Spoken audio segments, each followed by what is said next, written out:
Welcome to Eye on Sports, where we delve into the biggest Butler County sports topics. I'm your host, Butler Eagle Sports writer, Derek Pida. Straight into the end zone. Hey, be sure you stick around because we're only getting warmed up. Joining me are fellow sports writer Brendan Howe and Eagle Sports editor Jake Adams. Today's episode is sponsored by Butler County Chamber of Commerce, Robert Stevens Custom Jewelers, R.W. McDonald & Sons Incorporated. Thank you to our sponsors for supporting Eye on Sports. Not many things that make me want to punch a brick wall more than the Pittsburgh Steelers. Well, that shows you're a fan. That's when you hospitalize yourself with a broken hand. Could you imagine? Only real fans. If I had to come in and type in one.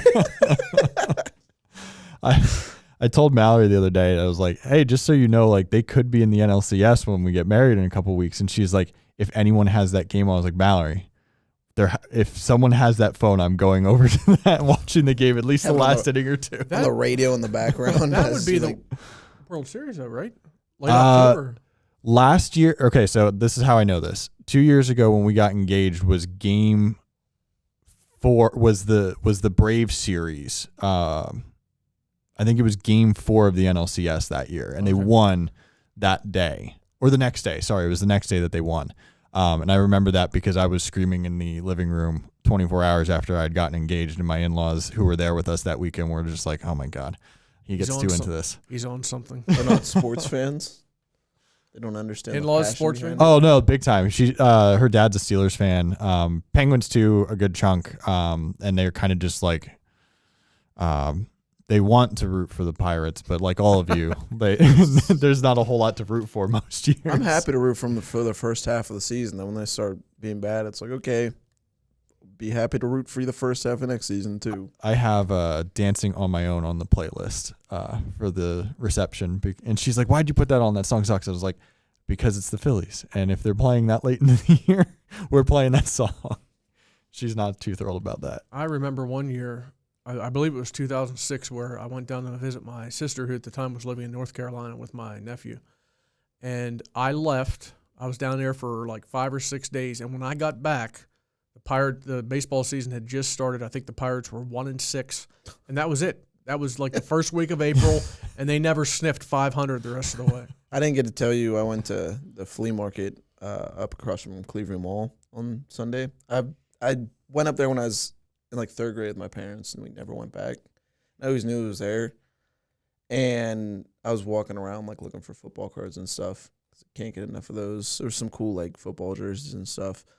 And I found this video game booth, this vendor, and he had a ton of video games, and he had PS1 video games. I got NFL Blitz 2000. Wow. Which is pretty cool. Yeah. I've never played that one. I got NFL Game Day 1997. Jerome Bettis is on the front of it. I thought that was pretty cool. You have a PS1? I do have a PS1. I don't have it plugged in, but you can put PS1 games in a PS2 and they play. You just can't save anything on the memory card. And then I got NCAA football. I think it was 1999. It was Ricky Williams on the cover. Wow. It was fun to play. Those games are cool to go back and play. I had NCAA 98 with, I believe it was Charles Woodson on the cover. They were selling that one there, so I might go back there this Sunday. Graphics nowhere near what they are these days, I'll tell you that. I might go back there on Sunday and get some more games because I bought it as 3 games for $15. Yeah, sure. You resurface them and everything. You put them in this machine that makes them not scratch anymore, and they were working pretty well. Speaking of football cards, you guys went to the mall, Greensburg Mall, I believe? It was Boardman. I was wrong on the podcast. Boardman, Ohio, hometown of Bernie Kosar. Yeah. So what was the best card that you guys got on your field trip the other day? You go first. I got I didn't know it was a Dan Fouts rookie card at the time. It's just 1975 Topps Dan Fouts. But you look on this is back when you actually had to play a year before you got a rookie card. Oh. So I looked on the back of the card. I knew his rookie year was 73, and I just assumed his rookie card was 74. But as it turns out, he did not have a 74 card. His rookie card was 1975 Topps, and I got it. It's in really good shape for being 49 years old. It's probably booked at I'd say $50. So a big thing I like to do with cards is I like finding cards that like nobody else really has that aren't valuable. Just like players on different teams that you wouldn't expect. I have a Jerry Rice Broncos card, which I think he never played for the Broncos, so that's really cool. And I was going through, I found an Eric Crouch Rams card. Eric Crouch. Who won the Heisman and then didn't really play much in the NFL at all. He's a receiver on the card. The coolest card I got, though, is a Tyreek Hill West Alabama card because, he like went to Oklahoma State, he like left the team or whatever with the allegations. It was after he transferred from Clarion. Yeah. West Alabama Tyreek Hill card is like the coolest card I got. All right. I got 120 cards. You got 70. 63. 63. My brother came with us. He bought 9 10-cent cards. He's like, okay, let's call it a day. Some people just aren't into it like we are. Johnny Manziel cards, though. Each of us got a few of them. Turning to the high school game, this past weekend, I believe, Brendan, you were down in Jefferson Township for this one. Mars and Knock locked horns at Knock Stadium in a pivotal Greater Allegheny Conference clash, and the Planets came out on top, winning by 35 points. And, yes, we all picked Knock to win, so we were all made to look like fools on that one. But, Brendan, you covered the game. What are your thoughts, not just on Mars's win, but the manner in which they handled the Knights? First off, things are just getting cruel with the football gods and me getting sent to cover games that I think are going to be close, that I think are going to be exciting. And then it's like, oh, time to write about another blowout. And then, I was called on to go cover Donald Trump's rally on Saturday. And then the game I was supposed to cover that day, Slippery Rock IUP, was down to the thriller. last second. Yeah, was what you want to write about as a football writer. 2 touchdowns in the final, 2 minutes and 12 seconds or something like that? I wouldn't have known because I couldn't use my phone because I had to save battery. But, yeah, with this game, Knock and Mars, I thought the rivalry part of it would be exciting, which was for like the first maybe 3 minutes. And then you could tell with Knock, we talked going into the season, they had 27, 28 kids, and they've said multiple times, no one's coming to save you. And the injuries are starting to pile up. Caden Spencer left that game with a wrist injury that looked pretty serious. Wyatt Foster hasn't been on the field for them, I think, since week 1. Cody Mullen can't carry the team by himself. So it's just been a task for Tim Burchett to try to figure out there with limited roster. With that, Planets, we thought they were dead a few weeks ago after winning big in Florida and kind of falling off after that. They've kind of had a resurgence with the way that Eric Kasparovich has been coaching, and his son, also Eric Kasparovich, has been running the ball. Something that stood out to me that I wrote about in the newsletter, not so much the story because I didn't have the space, was they're lining up Gabe Hine as a Wildcat quarterback now. Super fast kid. He can throw the ball. He didn't. I think he threw 1 pop pass that game, but they have a freshman quarterback and Nate Walker, who plays most of the game at quarterback. Eric Kasparovich steps in sometimes as like a wildcat quarterback, runs a lot of keepers up the middle. He's very skilled at that. It seems whenever he runs into people, he just bounces off them. Like they can't tackle him. He just like keeps on rolling. I remember him in media day. He's a thick dude. Yeah. And then they put Gabe Hine back there, which you have 3 kids back there that can all do something different, and it's really suiting them well so far. Yeah, it's the identity shift. I guess they needed a few weeks to kind of figure out what they were going to be without Luke Goodworth, and now they seem to have found it, which is just power run. Whether it's maybe not I formation from what it sounds like, but it's still just a we're going to run it down your throat mentality. Kasparovich had 240 yards last week? 264. 264. I mean, this was a team that we were talking about. Man, they're going to pass the heck out of the ball. Gabe Hine, great receiver, and now it's like, oh no, they're just going to run it down your throat. And it wasn't even like one of those like dominant 264. Like there wasn't a big run that he had. I think he had 164-yard run somewhere in there. He went from the 18 to the 18 where he broke away. Cody Mullen tackled him, and Cody Mullen was shaking up on the play. But it was just like 12-yard run after 12-yard run. It wasn't big gashing run. It was here's 12 yards, here's 12 yards, and it all just piled up. I talked to him after the game. He had a bruise on his foot, and I joked around. I was like, run for 200 yards. I didn't know it was 264 at that point because I couldn't add it up. And I looked at him, and I said, you run for 200 yards and suddenly got a bruise on your foot, and like joked around with him, and he thought that was funny. But, yeah, just the way that we thought they were going to be this team that was spreading the field and throwing the ball 50 yards each play to what they've become now is impressive by what Mars' coaching staff has done. As bleak as things looked for the Planets just a few weeks ago, they opened the season with that incredibly impressive win down in Florida. They come back and they lose 4 straight, but The key for them was none of those 4 games that they lost were conference games. They began conference play 2 weeks ago by going down to West Mifflin and dominating the Titans. They come back up here. They play at Knock last week on the road. They dominate the Knights. And here they are entering a game against McKeesport this Friday where if they win, they'll have first place all to themselves in the conference. And I will also say this about Knock. They're dealing with a lot of injuries, so who knows how things are going to play out for them. But they take the top 2 teams out of 3 conferences in Whitbill 4A, and then they have 2 wild cards. If Knock can win this week and they're playing Hampton, I think they could still find a way into the playoffs. But moving forward, when you're dropping offensive linemen, you said Cody Mullen got shaken up. Colt Sprankle's already out. Caden Spencer got injured last week. The injuries are piling up for the Knights, but I do still think that they have the opportunity is for them to make the playoffs there. It's still out there for them. We'll see how things turn out for them. Joining us in studio for this week's interview is Butler native and former professional boxer Brian Minto. Brian started on the gridiron at Butler High School, but his athletic career was far from over after graduation. He became a pro boxer shortly before his 28th birthday and amassed a 42-11 record with 27 knockouts. He fought in Germany, Russia, and New Zealand and was ranked in the top 10 heavyweights in the world at one point. Brian was recently inducted in the Butler Football Hometown Heroes program and is the subject of a recently released documentary film by Daquan Young entitled The Beast, The Final Fight. Brian, we are pleased to have you join us today. Welcome to the show. Thank you for having me. It was the last weekend in August, Brian, when you were inducted into the Hometown Heroes program, and the film on your life and career premiered at the Penn Theater. You've had a month to kind of digest that whole weekend and everything that went on. What did it mean for you? What did that signify for you? It was a great event. It was a platform to get it out there because me and Ralph McElhaney were friends. He coached me in football, so I sent him the documentary like a couple months before that, maybe about 4 or 5 months, and he was like really, taken back. And so he said that he voted me in, and so everybody at the Hometown Heroes organization, they chose me to have that platform, and then he suggested the Penn Theater. So, and I think he's friends with Brian. I know he's friends with Brian Frenchek. So it was a good. Everything worked out. I mean, it was a great message, I believe, and it was a great night.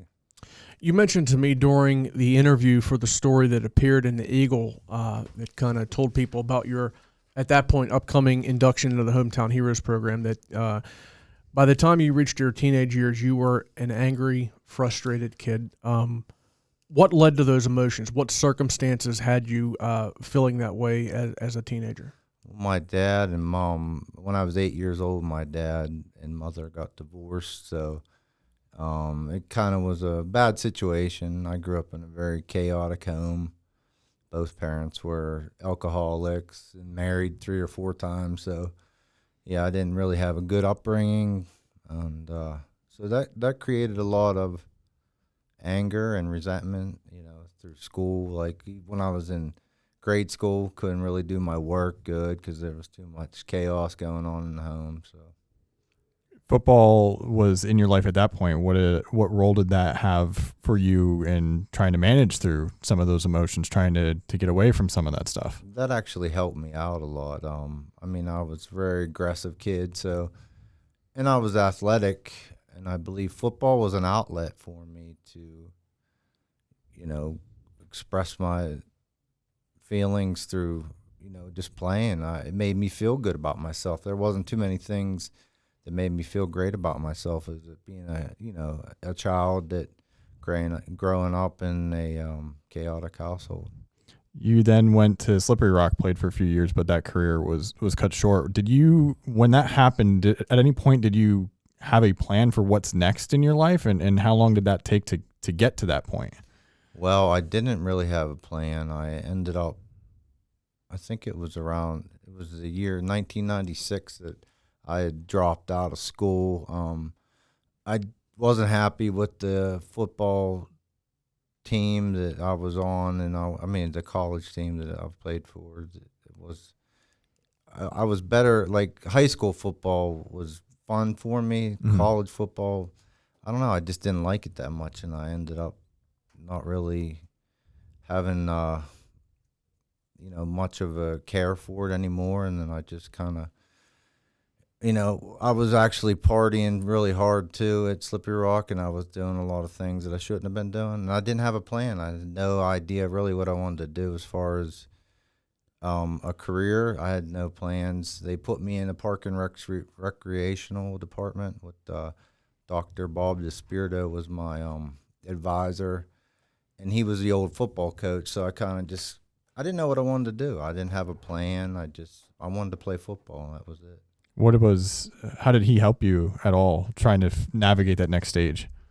He was just giving me good insight on certain things that possibilities in parks and recreation, but I just I wasn't there really with a plan. So I think that just concentrating on football more than anything, just trying to get by like I did in high school. I wanted to just get the the average grade at point average that I had to get to play. So I mean, I really had no plans of being a scholar athlete. Mm-hmm. So, Brian, we have something in common. I've never knocked anybody out, but I also played football for Coach McElhaney, East Butler Bulldogs, 8th grade. So with that, you dabbled in boxing as a teenager, but began to take it more seriously in your mid-20s. You went 18-2 as an amateur. Could you describe to us the circumstances that led to your first professional fight? Yeah, I was in a Golden Glove regional final in Baltimore, and I beat a kid that was ranked pretty high in the state. So the promoter was actually at the tournament that we were at in Baltimore, and he was like, "Hey, you should really try to become a professional prize fighter." And he's like, "You got a lot of ability." But yeah, so a couple months after that, he called me and he's like, "Hey, I got a fight for you, professional fight." And it was kind of it was great for me because I was working at Armstrong Cable. I was a lineman. I used to climb poles, ride in a bucket truck, and just hook up cable. And it wasn't really, I wasn't really doing very well financially, and I had 2 kids living in a trailer. So I took that fight and then just so it was probably a year and a half. I had 18 fights, and I went 18-0, and I got my first TV fight. So yeah, so you get that call that you have a professional fight. What was your reaction when you heard that? I was kind of excited. I was like, wow, this, but I didn't think anything like was gonna come out of it. Like I thought, yeah, just maybe fight a couple professional fights here, get some extra money here and there. But I actually just started to get confidence by winning, and just things took off from there. I mean, truly, I just think that God had a plan for me. Brian, I think I believe your first professional fight happened in November of 2002.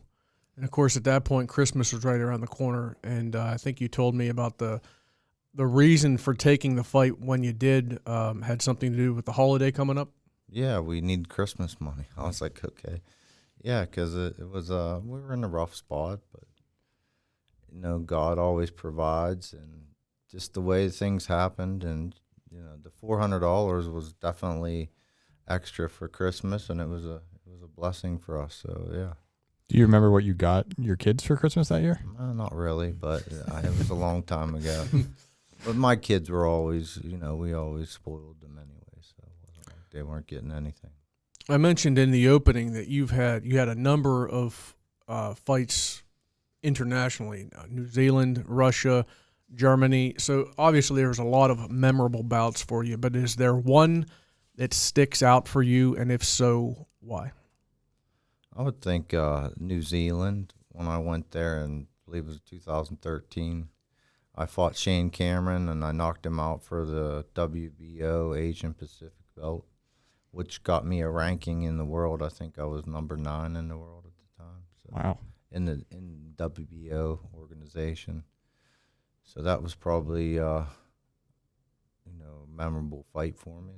Because I was sparring before that. I fought in the prize fighter right before that over in the UK, and I was sparring and I think my rib was cracked. So I got the phone call about the New Zealand fight, and the guy, we negotiated everything, and then I went to the Med Express, and they x-rayed my rib, and here it was calcified, so it was healed. It was like probably 3 weeks after that happened, and I got the offer for the fight. So I didn't spar for the fight till the week before. So I went over there and I trained with Kevin Barry, and I didn't really even know. So I just went over there by myself. I got on a plane, flew 18 hours over to New Zealand. I was like, I'm here and I'm ready to fight. It was kind of it was kind of, it was a little bit hard, but mentally, but I have a lot of faith, and I believe that God definitely blessed me with this one too. So I know there was another fight where you were quoted as saying you definitely believe God had a part in this. You had a fight, I believe was it Germany, where there was an issue with your thumb? yeah. Can you talk about that? Axel Schultz in 2006. 18 days before the fight, I had a Bennett's fracture on my right hand. I threw a punch at a sparring partner, and after I threw it, I knew I did something. I took my glove off, and it was swollen. So the orthopedic surgeon was like, "You shouldn't fight." He's like, but I couldn't say no because of the paycheck was, life-changing for my family. So I worked my left hand the 18 days, and that was really definitely a blessing for me, because I was so mentally defeated, because I just didn't think I could do it with one hand. But God had plans for me. That night I walked down the aisle in front of 15,000 people, and you got to be ready mentally, because it was a challenge. But and one other thing that I want to talk about there is I was prayed over in the church at the Community Alliance Church by the elders. So, and afterwards, you could hear a pin drop in the place. I was a 10-1 underdog, and I had no chance of winning, everybody thought. So I walked down the aisle, and with the broken hand, I wasn't broke; it was already healed, because I believe God provided the healing for me at that point. But yeah, I went out there and just working my left hand the whole time. It just set up my right hand, and I threw it and let it go, and everything worked out. And yeah, you could hear a pin drop in the whole arena, 15,000 people. It's like Right. a real life Rocky Drago. Yeah. I mean, literally. I mean, we're talking about. I mean, you're not just in another person's territory. You're literally in a different country at that point. I mean, everybody in the stands, I would think, were rooting for your opponent that night, and you sent him home disappointed. Yeah. So you said you could hear a pin drop that night. What is that feeling whenever you win in front of a crowd that's not cheering for you? Yeah, it was kind of different, because when they heckle you, they whistle at you, and I was like, "Why are they whistling?" And I was like, "No," but no, it was kind of a great feeling. I felt like it was a great win for me. It actually got me, it put me on the next level, got me other fights, and it was truly a blessing that I had faith, and I persevered through something. I just was praying. I remember the night before I didn't sleep. I didn't sleep maybe an hour, and so I opened up my scripture, and I was reading through the book of John, and I was just praying, and I didn't sleep. And that day when I woke, I maybe got an hour in sleep, and I woke up, and after that I just felt I felt so energized all day, and adrenalized. But that night, it was one of those nights that I just can't explain. I had a great night. Brian, Everything was landing good, and seeing everything coming at me was definitely divine. Before we continue, do you mind just moving a little bit closer to the mic too? Oh, okay. Sorry about that. Thank you. Yeah. So all these fights overseas that you had, your final fight came much closer, like 3 streets away there at Pullman Park. Mm-hmm. So how tough was it for you to walk away from the sport after being a part of it for as long as you were? It was really hard. I had to find a new purpose, and this is part of it. I'm here to share my story and what God did for me, Jesus Christ did for me in my life, and I'm here. I'm getting more platforms than I've ever had to come out and share my story and show my film, and yeah, things are just working out. So I believe God's just moving in my life.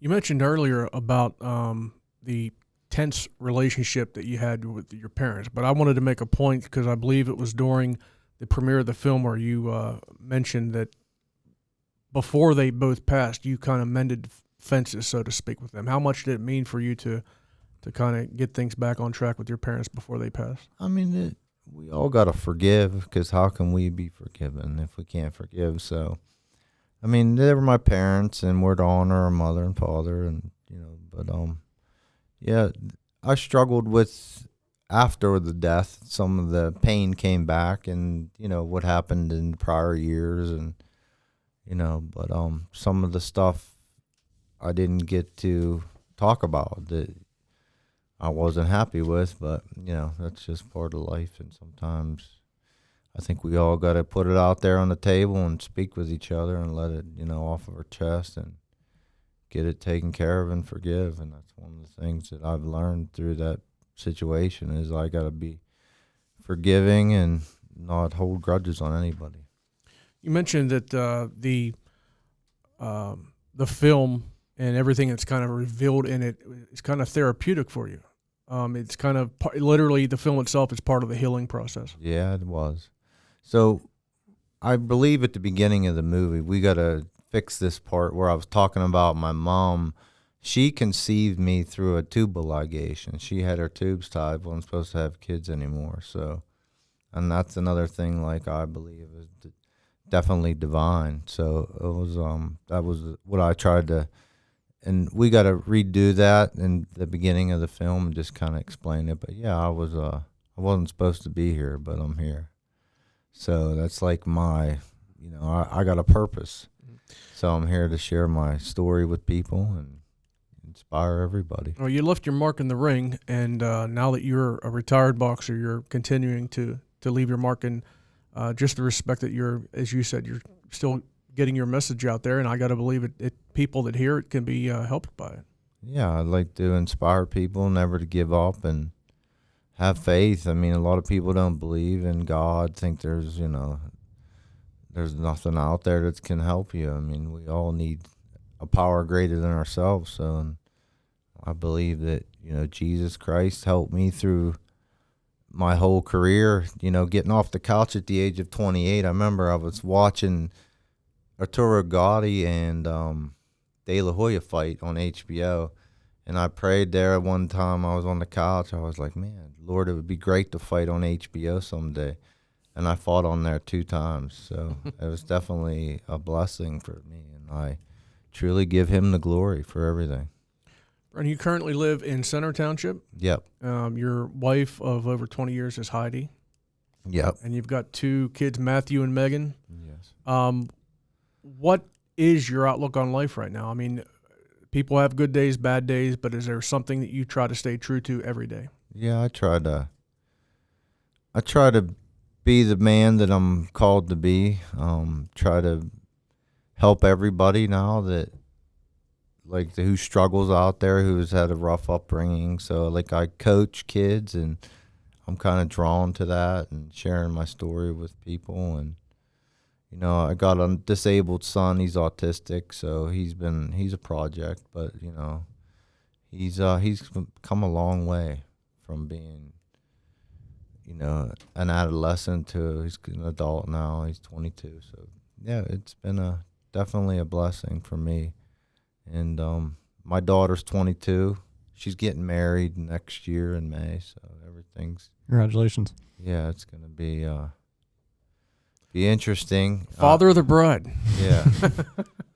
I definitely, her fiance is a good kid. I mean, I've gonna never say had a that problem. There's no with it. problems there. You know, if your Yes. if your father-in-law was a pro boxer, you don't want any problems. No, but it's definitely. I mean, it's something that she wanted to do, and I was like, yeah, I gave her my blessing. I said, go ahead.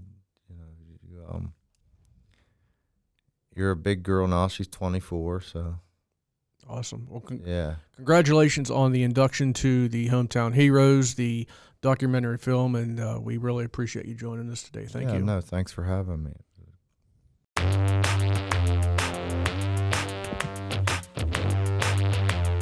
Welcome to our weekly segment called Beyond Butler, where we talk about something outside of Butler County in terms of sports, whether that be professionally or collegiately. This week, we've kind of touched upon the MLB playoffs starting here with Jake super excited about the Phillies and us hoping the Pirates make it next year. But with that, I kind of wanted to ask the guys what they thought in terms of the MLB playoffs have a certain format where it's 5 games for the divisional series and then 7 games for the championship series. Obviously, World Series is also 7 games. Hockey is about the same, except it's all 7-game series. And then football is do or die. So something I wanted to ask you guys was, what do you think is the best playoff format in professional sports? Could you imagine if football, a playoff football series was like, it's not just one game. It's the best of 5 or best of 7. I mean, literally, they'd have guys like falling over dead on the field. They already did that like 2 years ago. Yeah, they did. But that's a messed up joke. I just realized that. When it comes to sports, as a fan, I'm a much bigger football fan than I am any other sport. So obviously, I'm going to go with football because the way I look at it is every playoff matchup is a game 7, right? Mm-hmm. It's do or die. It's the equivalent to a game 7 in baseball, hockey, basketball. Now, same with the Super Bowl. The Super Bowl's just one game. And, yeah, we get duds. We get duds where the Seahawks-Broncos Super Bowl back in, I believe it was the 2014 season, was an absolute joke. So, yeah, that's basically a game 7, and it was horrible. We also get games like, last year that I thought was awesome. So I'll take the blowouts every once in a while because I like the fact that every year it's a game 7, and when you do get a good Super Bowl, it's awesome. Just because you know how much is on the line in that one game. Rams-Bengals was also a really good one. So I'll take football, but I'm a little partial, obviously. We've talked a lot about movies, in particular 80s movies. I feel like what you're saying there is you get straight to the climax of a movie. You don't get the drama. I think in the NHL, I'm more of a football fan than I am a hockey fan as well. But when your team is in a hard-fought series in the NHL and you build up, say you go down 2-1 in a series and they come back and force a game 7, you're waiting 2 days in between those games to see what happens. You're hanging on the edge of your seat for a full 2 days worrying about what happens as soon as that game starts. Every goal means something. As much as I hate to say it, I think the NHL's postseason, where every game is 7, or every series is 7 games, and you have to wait a few days to see what happens. That is the best part of being a fan, I think, is waiting to see what happens. I think some of that's the mystique, though, of the Stanley Cup playoffs. It's now pop culture to say that the best playoffs are the Stanley Cup playoffs. I actually liked MLB's format a few years ago when they made when they introduced the wild card plan. I liked it when it was one game because that's the only time in baseball that you get that do or die situation. But I like that the rest of the series go back to 5-game sets or 7-game sets because I like that drama and that buildup because the best 2 words in sports cliche are game 7. But it was, it's really fun. Like everyone's emptying the tank, throwing as many pitchers out there as they possibly can to win this one single game. My other answer to this is March Madness is awesome. I'm not a college basketball fan except for 4 weeks out of the year. I don't really care for it until it's mid-March and all those games hit. And now they're talking about expanding it to like 78 teams or something. Like, no, I don't want to. I actually don't want to change that because it's like you get 4 weeks where it's 2 games apiece for each team. If you're lucky enough to win both each weekend, it's 2 games per team each week until it's just 2 teams left. And it's really fun. It's the only, like, if I'm going to get interested in a sport, that's the way that it's going to be. It's going to be through March Madness. I agree with Jake when it comes to the wild card. I liked it when the wild card was one game. People would say, oh, this team had a great season. How could you just allow it to come down to one game? If you don't want to play in a one-game playoff, then win your division. That's the way I saw it. If you win your division, the way the old format was, you were guaranteed a series. I also don't like that old school baseball people complain about. Well, it was just two teams that made the World Series, and then there was two teams from each league that made it, and it was just the conference finals, and that was it. It was like I like this. Get more teams in there, even though the Diamondbacks didn't deserve to make the World Series last year. But it's fun to get teams that just go on a run, and all chaos breaks loose for 5 or 6 weeks. The one-game wild card is fun until you run into Jake Arrieta or Madison Bumgarner. The Pirates won one of those games. Remember the Johnny Cueto game where he dropped the ball? Pirates won that one. So much sadness in that answer. I just remember that night. Like, October's football season, but when the Pirates were in that and they lost that game, I remember seeing whoever it was hit that home run for the Cubs at PNC Park. I think it was Schwarber. And my heart sunk. I was like, that's a game. Like, you're not coming back from that. You're down multiple runs. I thought that on Saturday. Did you ever go to bed not caring if you woke up the next morning because of a sporting event? When the Steelers lost Super Bowl 45, I didn't go to sleep not caring about waking up, but I did go to sleep. I was like crying because I was sad they lost. I think I mentioned on this show when the Pirates lost Game 7 of the 92 series, they were up 2-1. Lost the game 3-2. Francisco Cabrera, who literally had I think maybe 100 hits his entire career, beat the Pirates. I went to bed that night not caring if I woke up in the morning. Just remember, baseball's like that too. Other people feel the pain. Other people feel the pain. I'm told this one's going to be really tough. If he gets this one, I don't know what I'll do. So. Steelers' first season, they were known as the Pittsburgh Pirates, as I'm sure you know. Yeah. Their first game ever was September 20th, 1933. They lost to the New York Giants 23-2 that day at Forbes Field. Who caused the Steelers, then the Pirates' only points in that game? All right, that's the question. I got a few minutes to think about it. I feel like he knows this. If he knows the look in his eyes, I think he knows this.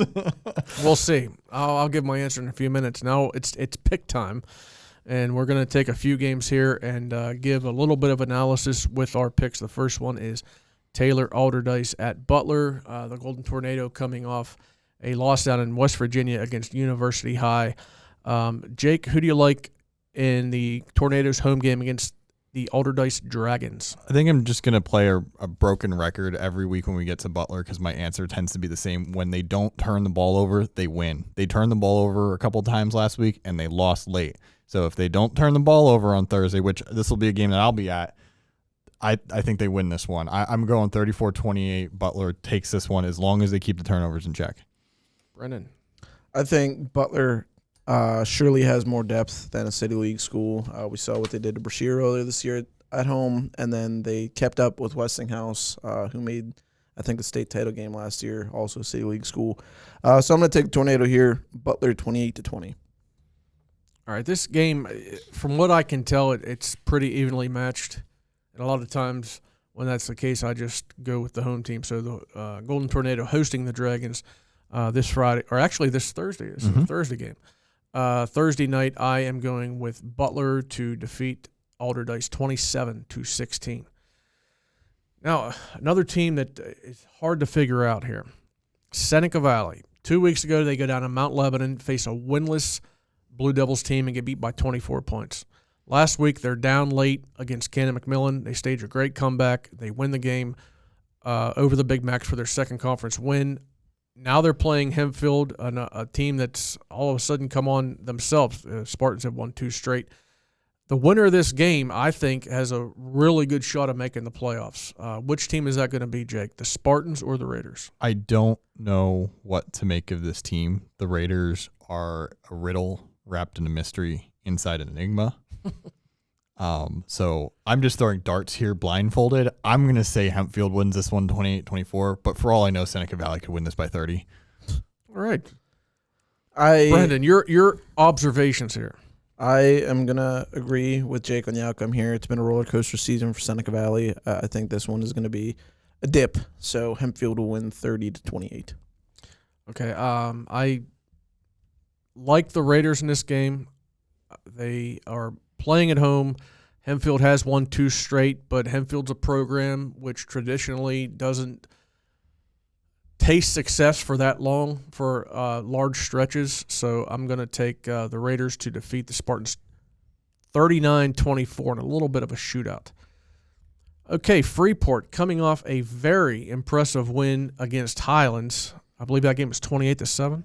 Mm-hmm. They're going to Beaver County on Friday to face the Hopewell Vikings. Brendan, we're going to go to you first on this one.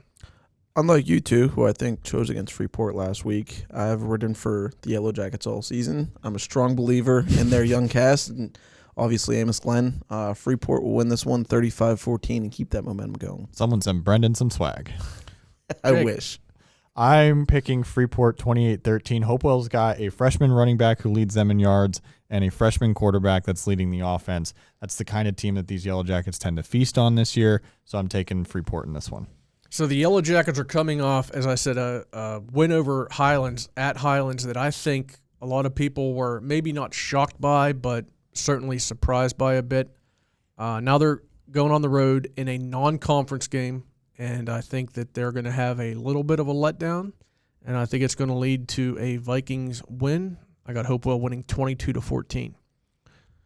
All right, Brennan, this is your game this Friday, I believe. Beaver at North Catholic down at Stonefield and North Park. What's your take here? So not to step on Jake's toes here, but I see that he has types out. Could be the closest game of the week. I assure you it will not be with what I talked about earlier there. So Beavers won their last 2 games by combined 91-0 score, which is pretty impressive. And the Trojans have dropped 2 in a row. I think momentum is a real thing. Beaver will win this one by 2 scores, 35-21. Jake. I think North Catholic and Seneca Valley and Butler will all prove to us that momentum does not exist, at least in 2024, because neither one of them can string more than, or none of them can string more than like 2 wins in a row here. I think this one will be close. I've written it down already, so I can't change my mind here. Quaylen Kane had 799 yards, 10 touchdowns rushing going into last week's game. I hadn't seen updated stats before the time we got into the booth today, but I'm picking Beaver to win this one 35-34. Only the top 3 teams in the Western Hills Conference will be guaranteed a playoff spot, and the winner of this game will have a stranglehold on 3rd place. I know the game's being played at North Catholic's field, but I think it's going to be a great game. I just think that Beaver's going to be able to score a few more points against that Trojans defense, and I got the Bobcats winning 45-35. You're going to be seeing a shootout on Friday. That's my prediction. We'll see. All right, the game we already made reference to earlier, McKeesport at Mars. The winner of this game will have sole possession of first place in the Greater Allegheny Conference. Jake, do you like the Planets to keep rolling? It would be their 3rd win in a row here. I think with this newfound run game that we've talked about earlier this show, the Planets have found something here. I don't know, though, if that's going to be enough. I'm picking McKeesport in this one 38-30. It's a game I'll be covering. Am I going to see a Planets win, Brendan? I think these are 2 good football teams with poor luck running into better teams. The 4 opponents that the Tigers lost to are combined 27-3. Eric Kasparovich touched upon that fact of running into better teams. After Friday night's win, the teams that Mars have bowed to are combined 25-2, which is insane. McKeesport was in the Whitfield Class 4A title game last year, and I don't think that talent just goes away. So I think that they'll have the guys up front that can stop that run game. McKeesport wins this one by 20, 34-14. Mars is one team that I've struggled to get an accurate read on this year. There's been one weeks where I picked them to win, they lose. I pick them to lose, they win. So this pick actually bodes well for the Planets. I'm picking McKeesport 36-23. For the rest of the way here, it's just the picks, ma'am. You hear that, Brendan? Hampton at Knock. Who do you like? Hampton will win this one 2017. Jake. Hampton 28-21. I'm taking Knock 22-21 in a thriller. Karns City at Bradford. Jake. Karns City 45-14. Brennan. Karns City 50-12. I'm taking the Gremlins 53-18. All right, Brookville at Montauk. Brendan. Brookville 28-6. Jake. Brookville 28-14. I'm taking Brookville to win this one 24-18. Brockway at Union AC Valley. Here is another Thursday game up in Reimersburg. I'll be covering it. Do you like the Falcon Knights to keep rolling, Brendan? Yes, they win 28-27. Jake? Also, yes, 33-30. I think I'm going to see a pretty good game here. Rather close. I like Union AC Valley to win on their home field 25-16. All right, we got the Battle of the Rockets here. Titusville coming down the Slippery Rock. Brendan. Titusville wins 42-14. Jake. This is oddly close. 42-13 Titusville. I like this one to be closer than a lot of people think, but I'm taking Titusville 30-22. And the Saturday special, Northgate coming to Herman to face Summit Academy. Brendan. I think Northgate wins this one 32-12. Jake. Northgate 31-16. I got Northgate winning this one 44-21. The Knights unable to put out the Flames. I've only been able to come up with one name from that 1933 Pittsburgh Pirates football team in my head over the last 10 minutes. Ray Kemp? No, thankfully. I thought you were gonna nail it. His name was John Oler. He was born in Queens, New York, also where my mom was born. He played college football at Purdue, was a captain there, and in that game against the Giants, he blocked a punt that went out of the back of the end zone for a safety. I have pulled up here. I'm a big fan of like old time sports writing. I just think it's interesting the way that they write. Like it's very entertaining. They use a lot of different words. The verbiage. And in this, I don't know who wrote it. It's just on this website here. They call the Giants the Gothamites at one point, the Easterners. They just come up with like a bunch of different names. Yeah, and I thought that was really interesting going back and reading those sorts of stories where, I don't know, it's stuff that happened over 100 years ago, or about 100 years ago now. So it's a different way of seeing things. I'll never forget the day that the Steelers were founded. It's also my sister's birthday and Jack Lambert's birthday. In different years, obviously. Steelers were founded July 8th, 1933. Jack Lambert's birthday's July 8th. My sister's birthday's July 8th. I thought you were trying to make a self-deprecating age joke there, and I was very confused. Those are John Henrietto jokes, not Derek Pyatt jokes. All right. I don't know if I've ever seen a football team go from one extreme to the other in the span of a week. 2 weeks ago, Karns City football lost to Central Clarion 65-0. This past Friday, they go to Red Bank to face the Bulldogs, and they beat Red Bank Valley 67-7. Braden Slater rushed for 194 yards and scored 6 touchdowns. The defense shut down a very good passing attack, holding quarterback Braylon Wagner to 135 yards, just 1 touchdown and an interception. What are your thoughts on this turnaround, Brennan, and if you have any thoughts on the Gremlins moving forward? Well, when you texted in the scores as we were covering our games on Friday night, as we were updating Jake here in the office, first off, I thought about how I picked Red Bank Valley, and second, I thought about how that was a mistake. I think it is a huge credit to Joe Sherwin, Zach Keppel, and the rest of the guys in that coaching staff, and also just the kids to be able to erase a 65-0 loss out of their mind. Like, I feel like that would stick in your mind, like, how did that happen? And it just seems they wiped that right away, and to win 67-7 after losing by 65 points the previous week, like you said, 2 huge extremes. I'm not good at math. I'm not going to do the point swing there. I'm not even going to try. I think it's nope, I'm not going to try. It's -5. There's still -5 in the point differential. So, yeah, I think that's very impressive that they were able to turn it around in that way, because you wouldn't expect that. But Karns City is one of those programs where they're used to winning, and they're not going to settle for blowout losses like that. We'll bring in a calculator for you next week, Jake. I have just 2 quick thoughts here on this. One, this is Central Clarion's district to win. We saw that 2 weeks ago. There's nothing that proves otherwise for the next few weeks, at least until someone faces Clarion in the championship. 2, Now I got to wonder if by the transit property, Red Bank Valley returns the favor on Brashear on Friday night. They very well could, because Brashear is not a good football team. No. Sorry, Brashear, for that.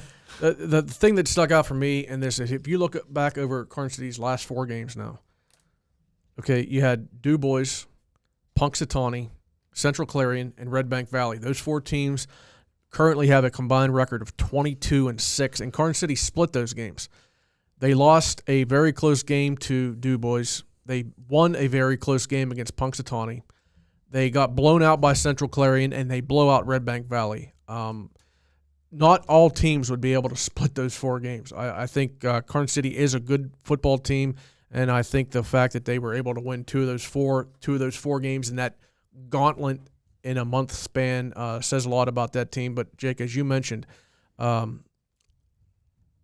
City pretty much has a date with Central Clarion in that district final set up in about another month. It's going to be tough, but I think the one thing that they do need to do is make sure that they have a lot of momentum going into the playoffs, and I think they can do that. Their opponent this Friday, it's a road game. It's at Bradford, but last year I covered Karns City at home against Bradford, and the Gremlins ran, and this is not – these are real numbers. They ran for 601 yards and 10 touchdowns. So this could be another week where they score between 60 and 70 points. I think it will be. Actually, I picked them to score 53 in the picks, but throw in another touchdown, it's 60. When you say a date with Central Clarion, I'm thinking both teams sit down, candlelight between them, some fancy wine, nice meal, some violin music in the background, and rose petals. There we go. Karns City and Central Clarion in a few weeks. Get ready. Be closer than 65-point game. Alter Eagles Ion Sports Podcast would like to thank our sponsors, Butler County Chamber of Commerce, R.W. McDonald & Sons Incorporated, Robert Stevens Jewelers. We encourage you to subscribe to the Butler Eagle YouTube channel and Apple or Spotify podcasts or your favorite podcast platform. Follow us on Instagram and Facebook at Alter Eagle Podcast and at Butler Eagle News. Goodbye.